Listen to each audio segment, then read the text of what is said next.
Nous sommes au marché Gouro d'Adjamé, un des marchés les plus populaires d'Abidjan.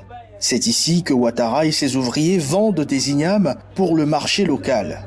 Depuis l'entrée en vigueur de la loi de restriction sur les produits vivriers, ils s'inquiètent. Ce changement, ça joue sur le business. C'est forcément un côté négatif parce qu'il n'arrive pas à tourner en fait. Un peu plus loin, dans le marché, nous retrouvons des commerçantes qui vendent la tiéké, un des produits les plus consommés en Côte d'Ivoire. La demande locale de ce produit reste forte. Mais pour les commerçants ivoiriens, l'exportation de la tiéké a quand même des avantages beaucoup plus intéressants.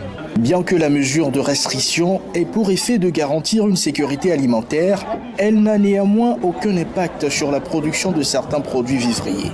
C'est le point de vue du journaliste et économiste ivoirien Stéphane Soumaoro. Ce qui est un peu contradictoire dans cette mesure, il faut savoir que des aliments comme le manioc, l'igname et autres, ce sont des produits où la Côte d'Ivoire est déjà autosuffisante. On en produit plus de 100%, donc exporter, ça ne devrait pas poser véritablement de problème. Quand on regarde le cas du manioc, par exemple, la Côte d'Ivoire produit près de 5 à 8 millions de tonnes et n'exporte que 100 000 tonnes. C'est vraiment insignifiant, donc on se dit il y a peut-être d'autres choses. Entre autres raisons évoquées pour justifier cette restriction sur les produits vivriers, c'est le nombre élevé de visiteurs ayant participé à la Coupe d'Afrique des Nations.